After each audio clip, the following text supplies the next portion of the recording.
Welcome to Start Local, where we talk with business owners, leaders of nonprofits, and other members of our community focused on doing business in and around Chester County, Pennsylvania.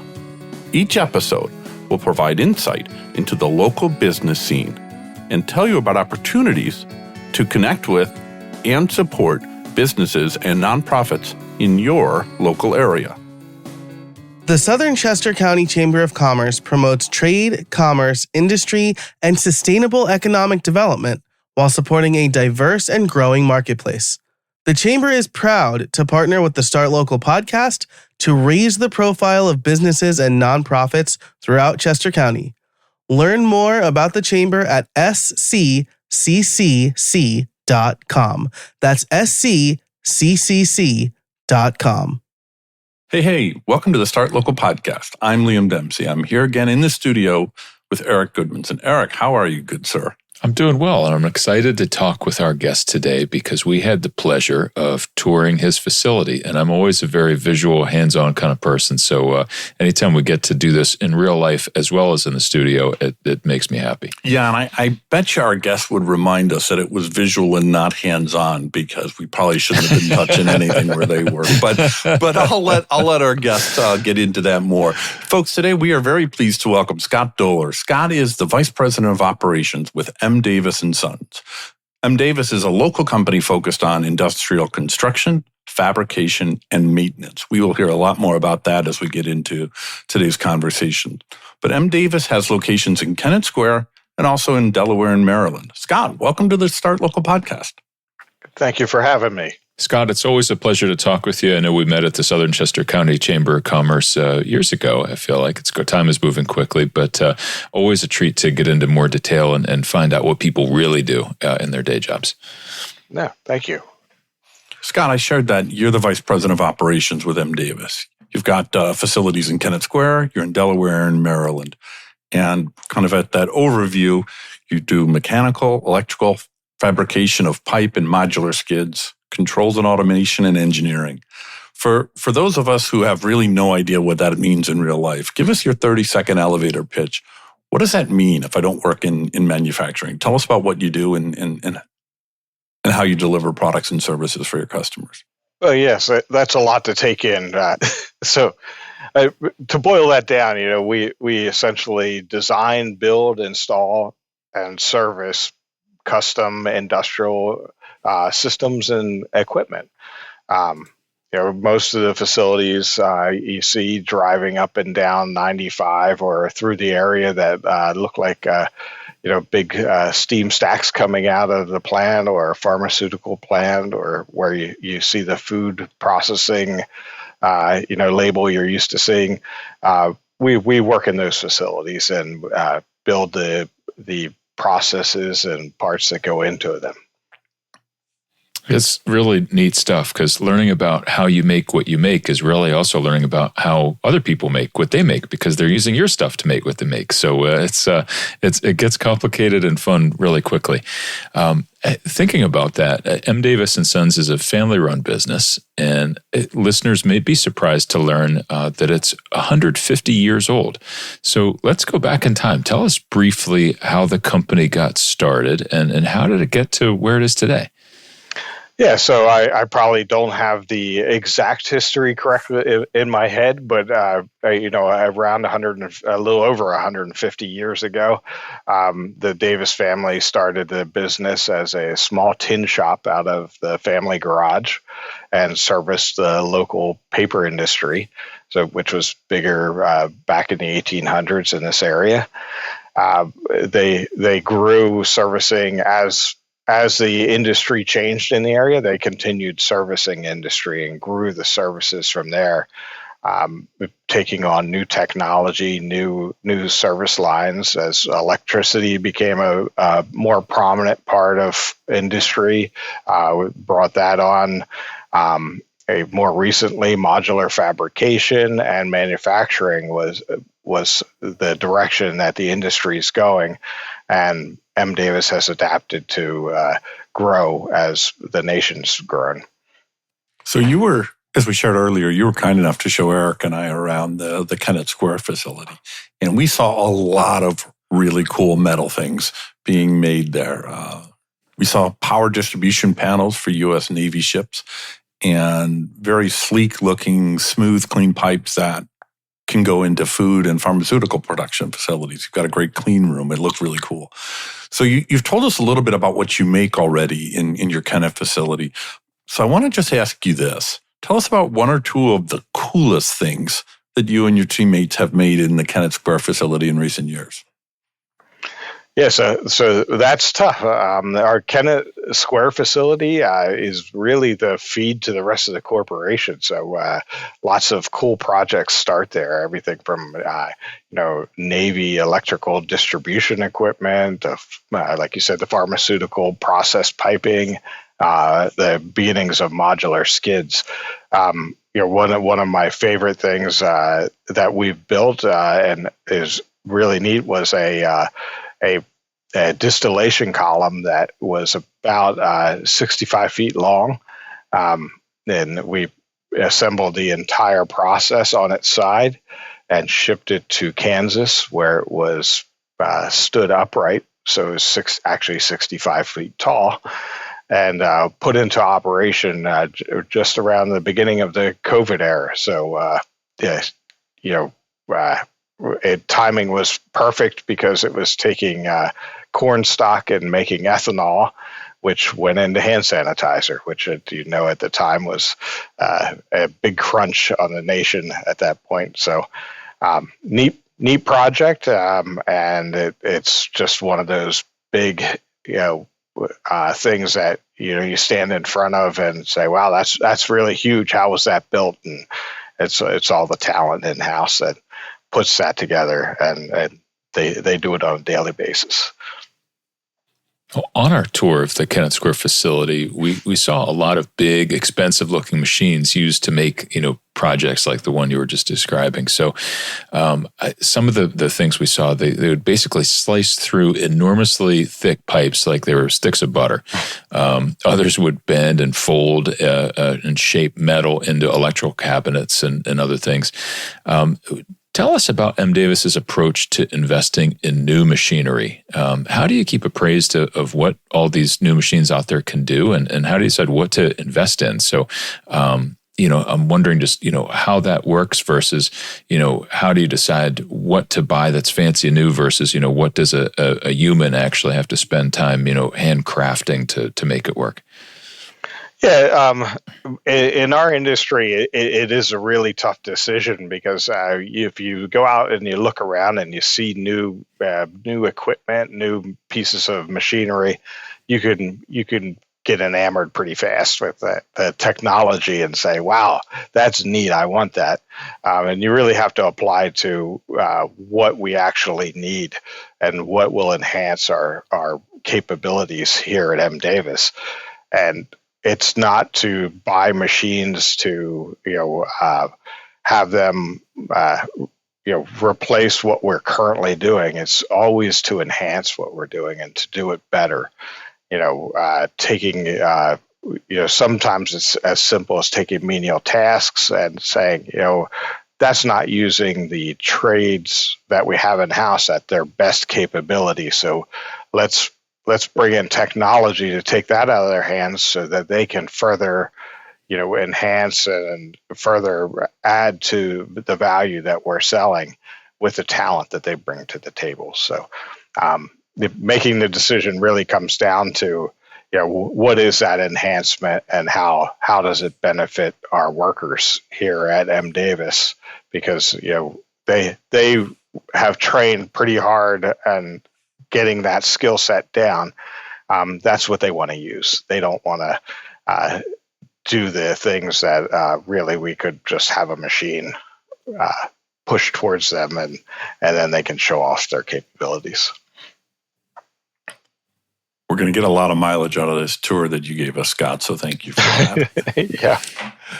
When we were on that tour, you were kind enough to give us some M. Davis branded eyewear, some protective eyewear. On a side note, when Eric was helping out with some tree trimming and cleanup work with his chainsaw, I wore the protective eyewear that you supplied, so thank you for that. Glad you could use them. But on a serious note, as we walked the shop floors in Kennett, we saw your colleagues. They're geared out with helmets and protective glasses and welding masks and thick gloves and heavy boots, depending on where they were on the floor. We also saw the sign that makes it into movies and the like, indicating how many days it had been since there was a safety incident. So it was clear that safety is important to M. Davis, and clearly it's about protecting your people, right? That's the priority. But I wonder if you can touch on the commercial value for following best practice when it comes to safety beyond. I don't want to minimize the value of protecting people, right? That's clearly far and away the first. But is there also a commercial benefit to it? Yeah, so there's things on paper that you can tally up to. Hey, safety, helps with insurance premiums or customer requirements to get on site or to do work for them.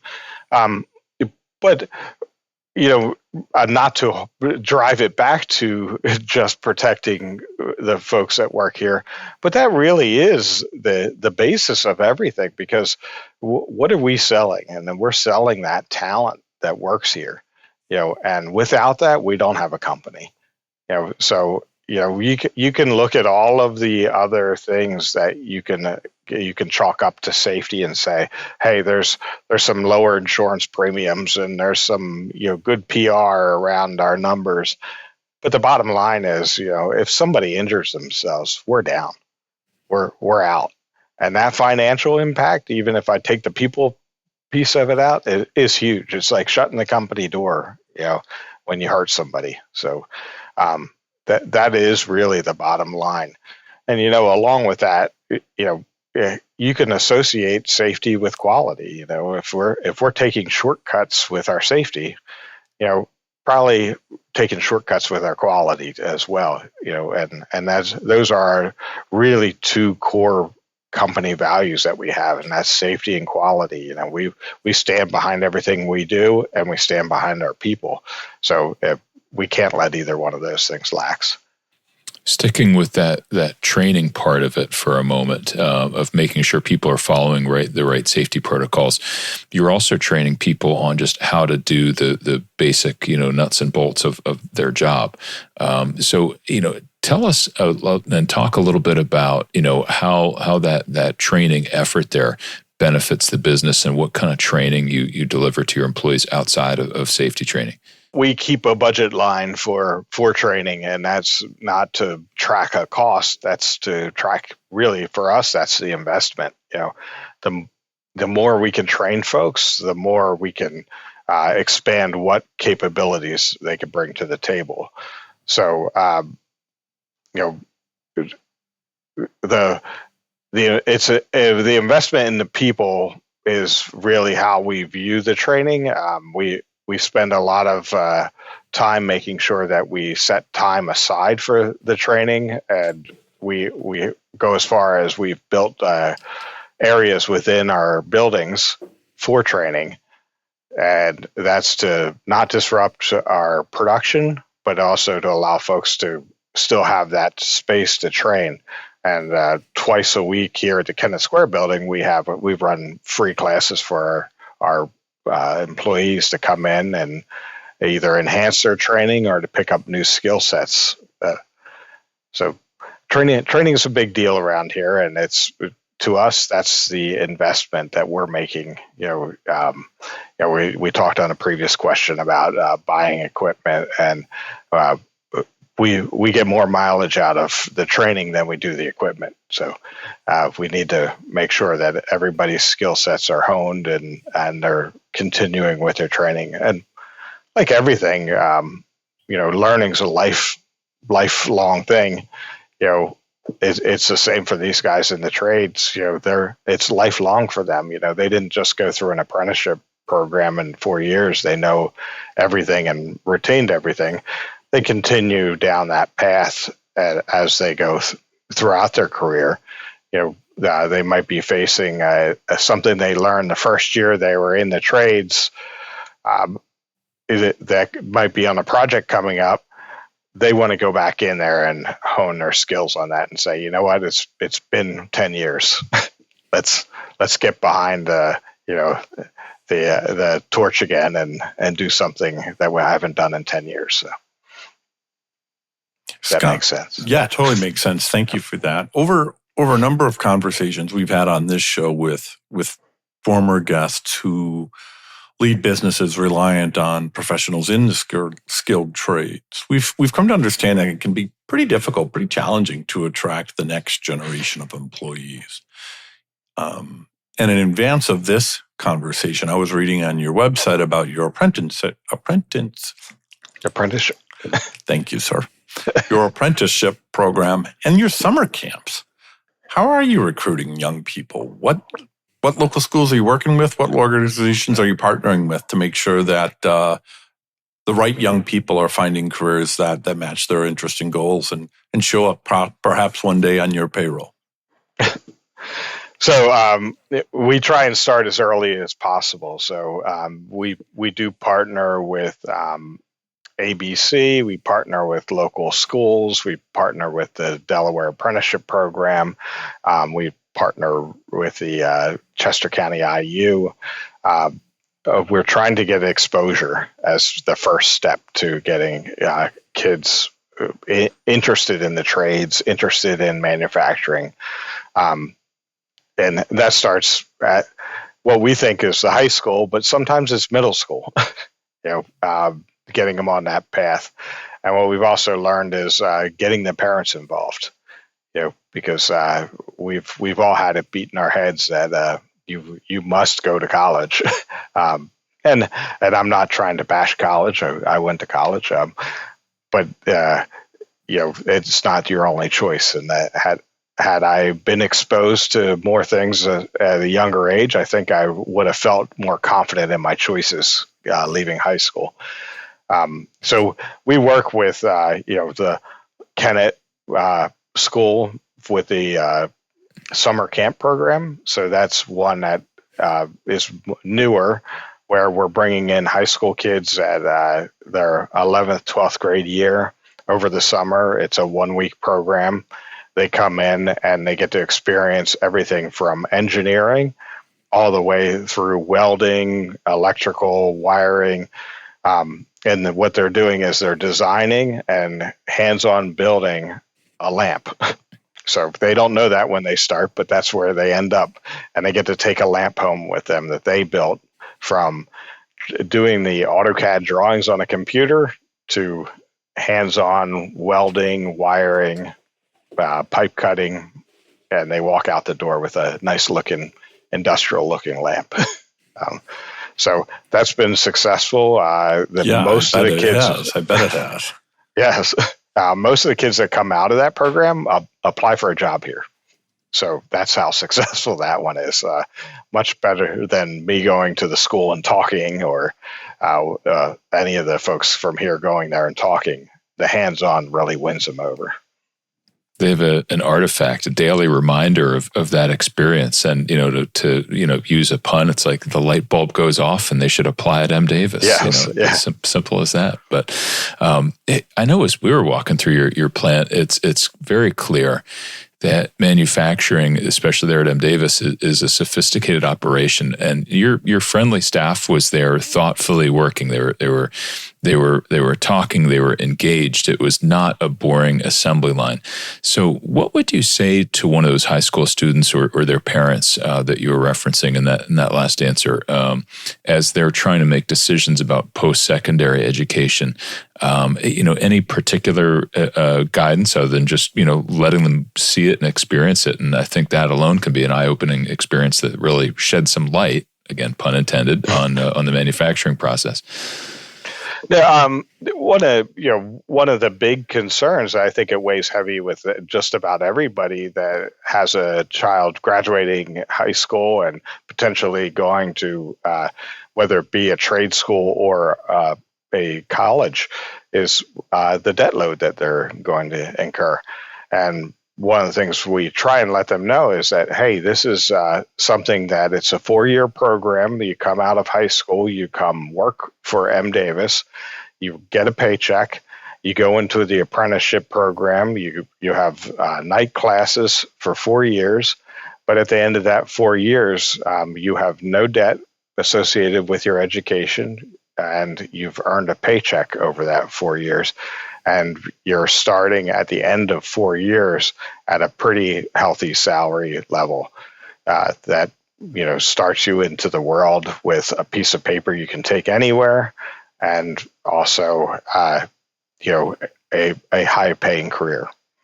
We referenced earlier that you and your colleagues make products for the U.S. Navy, and you might have additional contracts as well. But it gets me thinking about all the security requirements, the compliance regulations, general bureaucracy of dealing with the government's purchasing process. But what's it like? Spend some time telling us what it's like being a government contractor. Is this a big part of M. Davis's business? So this isn't a big part of M. Davis's business, but it does come with its own set of hurdles, and like you said, the government bureaucracy or paperwork, and to some degree that's made us better. That's standardizes a lot of the things that we do, and allows us to operate in the same manner across all levels of business. So if I take the positive out of that, that's what it's brought. Like I said, it's not a big part of our business, but it is a part of our business, and potentially could be a growing part. And if it is, we like to poise ourselves to be there, to be in the right place to handle that bureaucracy and not look at it as a chore every time we do it. On that note, your website talks about your progress with federal compliance standards like NIST 800-171, CMMC Level 1, and others. So other than being able to keep and go after new government contracts, have you found any benefits from pursuing regulatory compliance with security standards like those? Yes. As you know, things change every day. So the government imposes new requirements on all of their contractors, all of their suppliers. And as being M. Davis, who works across many platforms, we may not be working directly for the government, but we may work for a company that does work for the government. And as they impose these things on the government, they're starting to impose the third tier of requirements on saying anybody that works for you also needs to follow these requirements. So as we have these, it does benefit our customers to know that they're working with somebody that's already in compliance, and they don't have to either find a new contractor or find a new supplier or work with us to get through it. We're already there for them. It's a surprise to no one that AI is practically everywhere in the workplace. And I want to ask you this: beyond ChatGPT and nicer presentations, maybe, and for customers and the like, how does M. Davis use AI across the business? So it's sneaking in and just about every aspect of what we do, and it's kind of the ChatGPT being the big one out there. You can say, oh yes, we use ChatGPT all the time, but that's kind of like a hey, the internet search works really well view of it. The AI that we're looking at is back to the same thing about buying equipment that's enhancing people operating, is where can we implement AI to get rid of tasks that are like, how do I file this paper every time somebody reports an expense, I have to drag it into the file. That's something AI can do for us. And when we have that, it may only save 5 seconds every time somebody drags that into the file. But as the company gets bigger and more expense reports get submitted, that 5 seconds starts to multiply really fast. And that's just one example, but that's how we look at AI, and that's how we're implementing AI, is not as a, hey, we want a robot that's going to replace some of our workers. How could we, again, make our workers, lives a lot easier?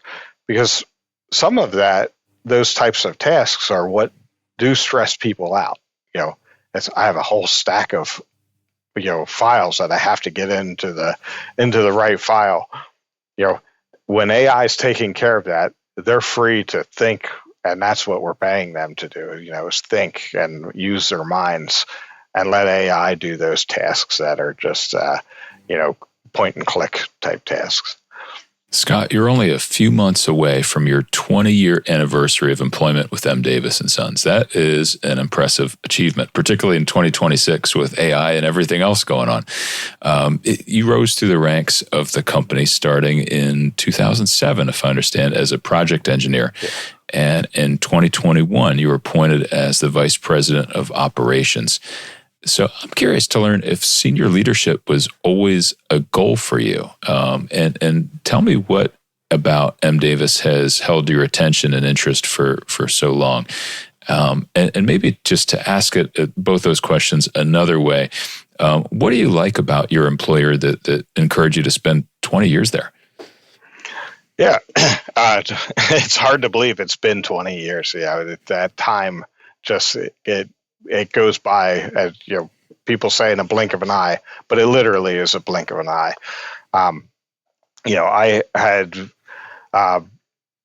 really had not thought of senior leadership when I started here. It wasn't. I'd love to tell a story of, hey, I had my eye on that ball and I was going after it. I had came in as an engineer, and this held my interest. This is a company that a great group of people to work with, and every day there's something new that we're working on. So as you saw when you walked through, there's just a different project, that a different way of looking at things. So that interest is what has kept me here, and that continued learning.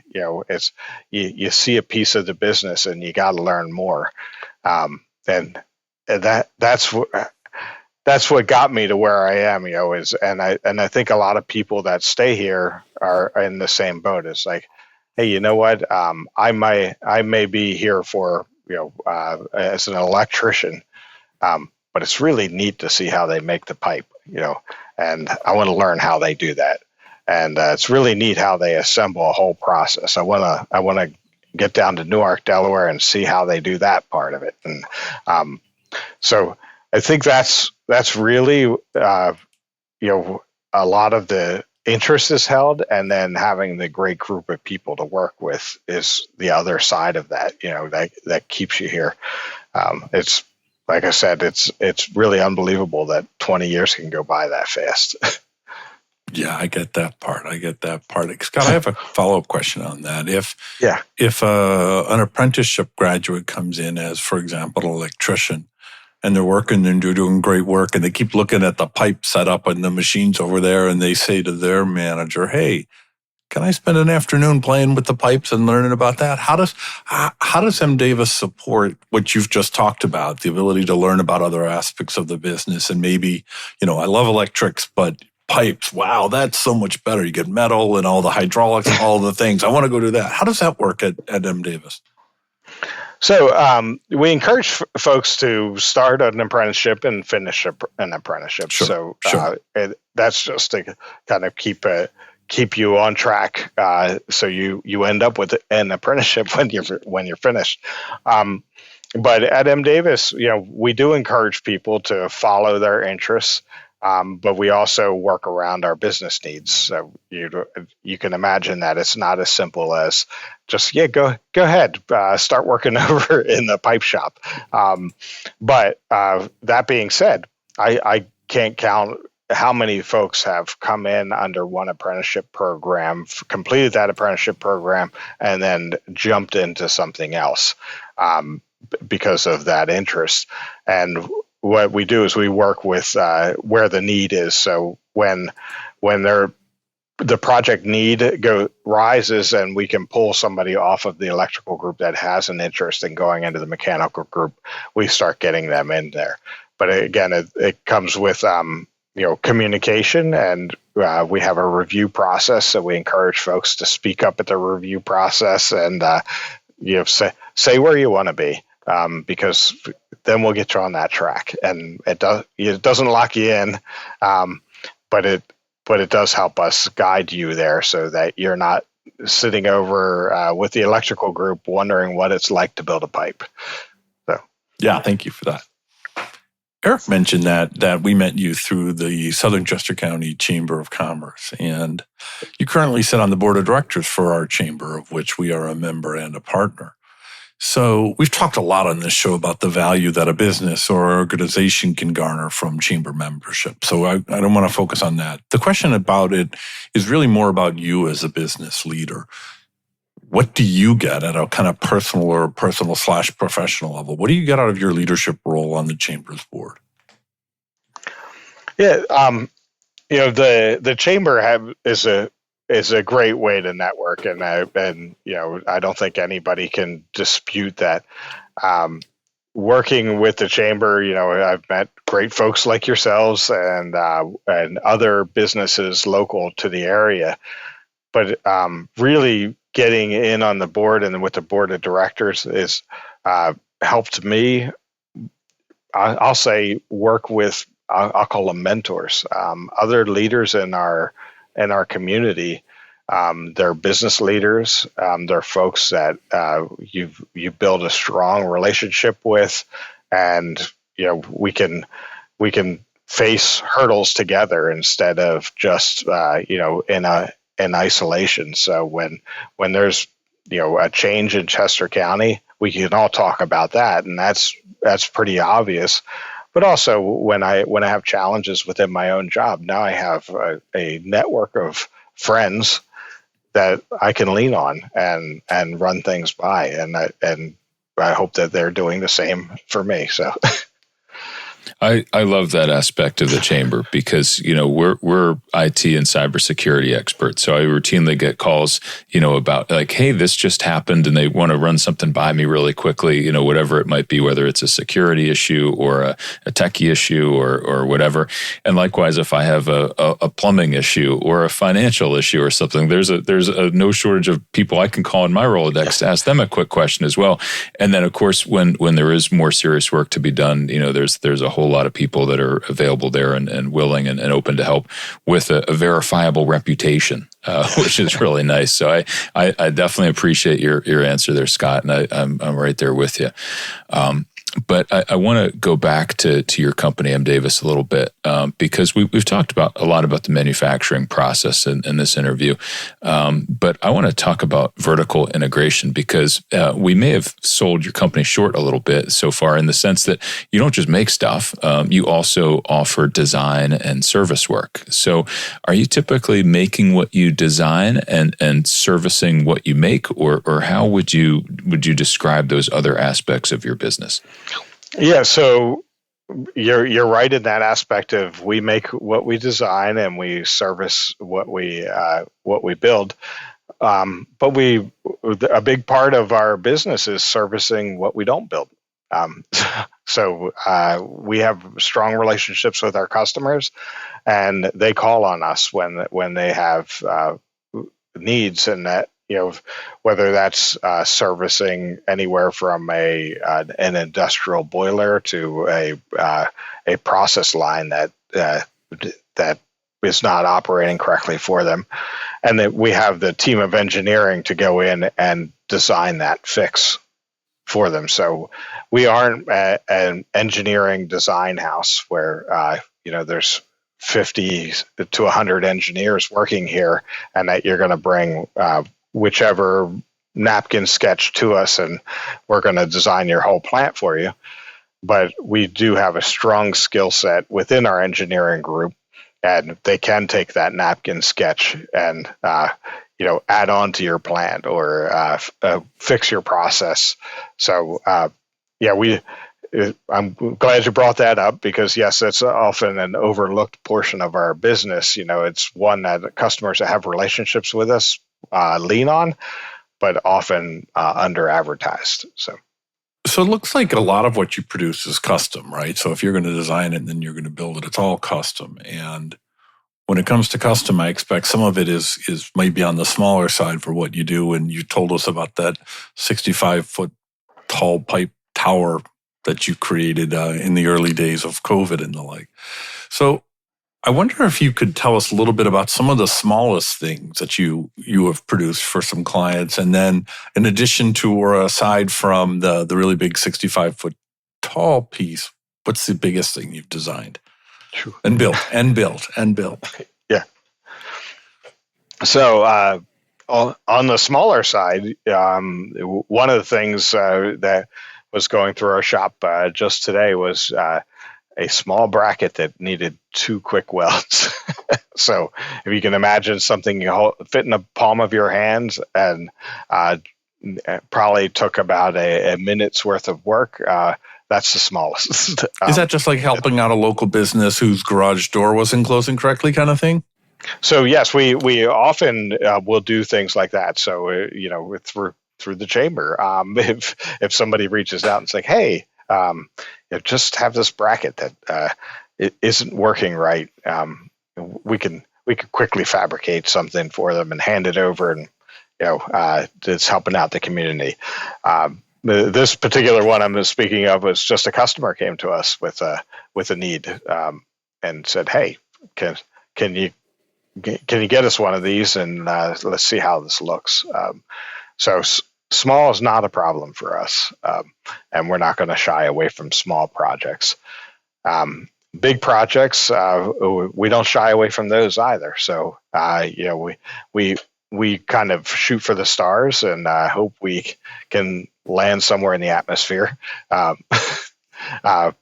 So we've looked at things from a large scale a food processing plant of a local supplier, and I'm just not mentioning names because of the NDA, but was a multi-million-dollar project for us, probably in the neighborhood of well over $100 million, which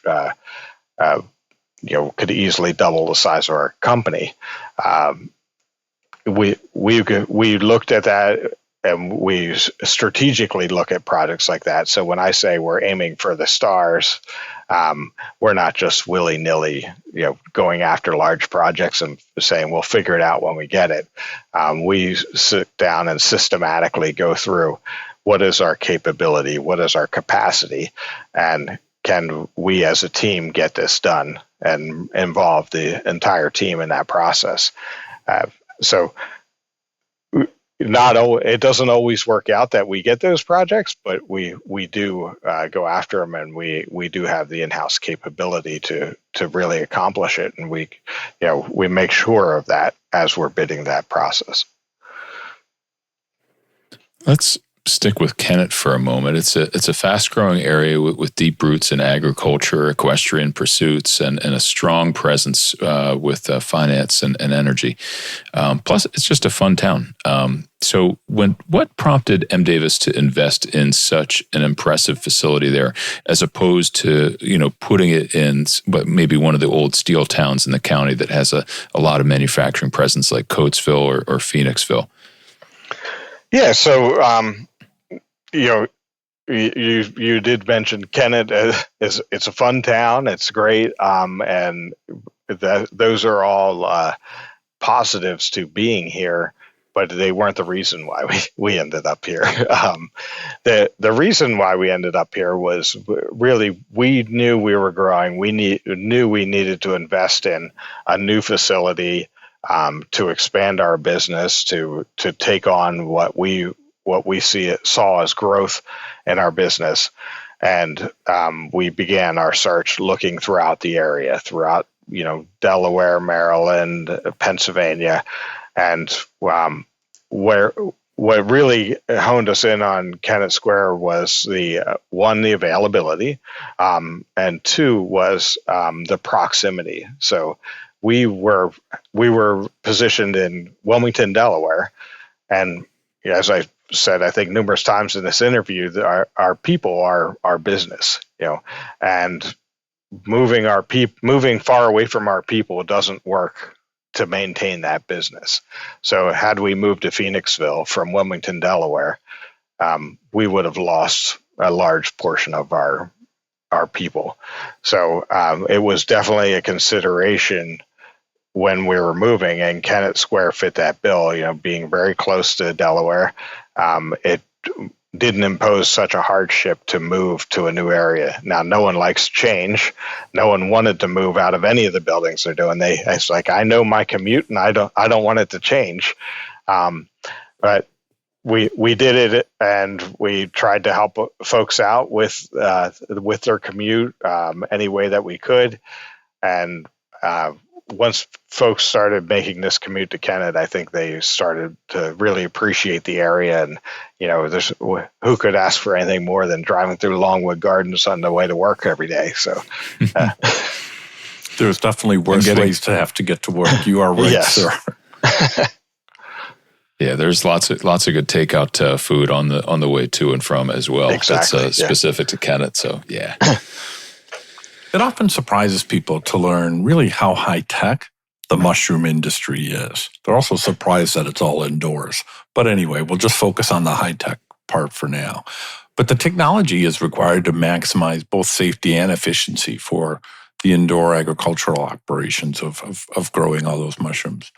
We're curious, Scott, are local mushroom farms and processing facilities your clients? So local mushroom industries are a small part of our client base. So we do some servicing of their local boilers and some small projects for them. We are integrating into the community. We're still integrating, and we'd love to be more of part of the community. So we're always open to any new projects that the local industry has, and hope that we can be a part of, their expansion in the future. So, between the chamber and this podcast, we just want to remind everybody, M. Davis is in fact open for business, accepting new clients. Yes. That's what I just heard. Yes, that's correct. Question for you: is M. Davis and Sons hiring? Yes. Tell us about the positions that are open. Are they unique, or you tend to have like the same kind of positions open regularly? So, short answer is we're always open in our trades, because it's a talent that's really, there's not enough folks in the trade out there. That being said, we like when kids get interested in it and want to come in and learn. So we love bringing on new folks who have not been in the trades and are growing up into it. Then we're able to get the training under their belt for the specific work that we're doing. We are also always looking for talented individuals that have years of experience, and those folks come across like once in a lifetime because they're in high demand.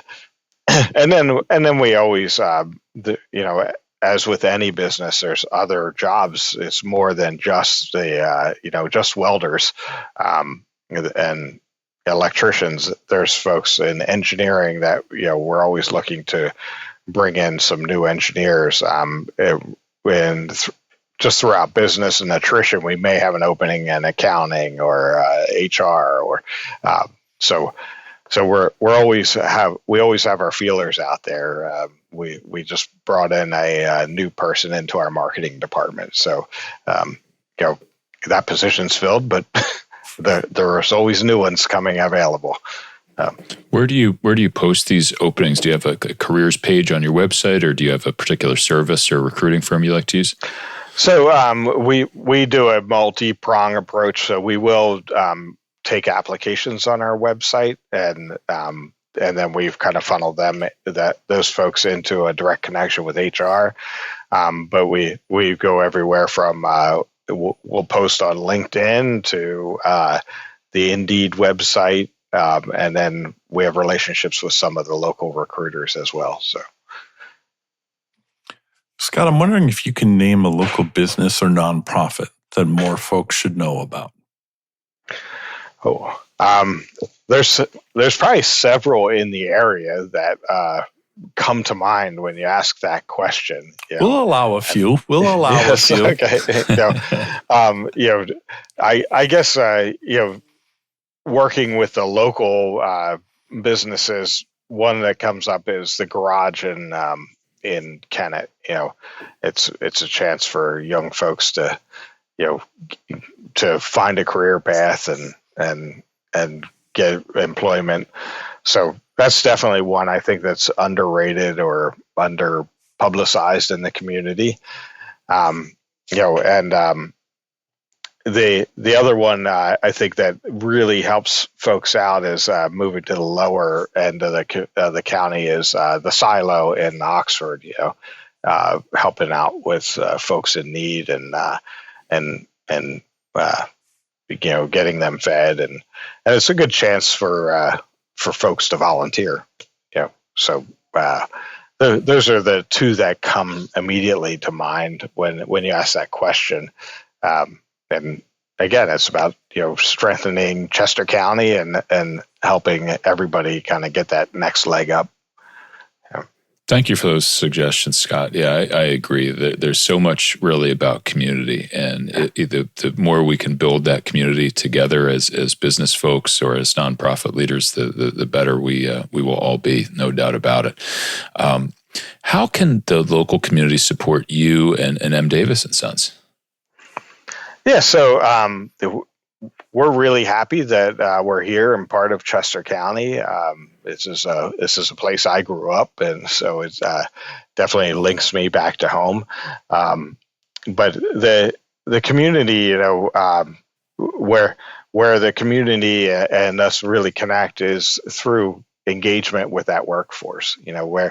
Where folks can turn to us if and I know it sounds more like I'm saying we can help them out, but I'm not. They'd be helping us out as if folks are looking for employment and can reach out to us. That's a big help for us. We've had an incredible successful run over the short time that we've been here with bringing on young folks out of Chester County and working here. They've got incredible work ethics and, bright, intelligent people that learn fast. The more we could have those folks working for us, the better the company we're going to be. So, Scott Dolor, Vice President of Operations with M. Davis and Sons. Where can listeners connect with you and learn more about M. Davis and Sons? So they definitely can get on our website, mdavisinc.com, and that will tell them all about our company. And there's lots of fun videos there to see what we're actually building and get tours of our facilities. And I encourage anyone that wants to reach out to me on LinkedIn to feel free to connect with me. Scott, thank you so much. One, for the tour of the facility in Kennett. That was just a blast. It was really exciting to see how such a business as yours in an industry in manufacturing and fabrication design. I just don't work in that at all. So to get a window into that and to see how such a pivotal local business operates was really fun and exciting. Thank you so much for your time in doing that and for today. I really appreciate it. Thank you both for having me on. It was a pleasure.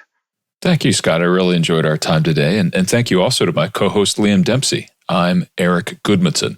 The Start Local podcast is published every 2 weeks. We invite you to subscribe to Start Local using your favorite podcast app or ask your smart speaker to play the Start Local podcast. You can visit the Start Local website at startlocal.co for show notes, including links mentioned on this show and summaries of past episodes. There's also a newsletter subscription option on the startlocal.co site, so you can receive announcements about the show and our occasional free networking events to meet your hosts, our guests, and other listeners. We hope you join us for the next episode. Thank you for listening.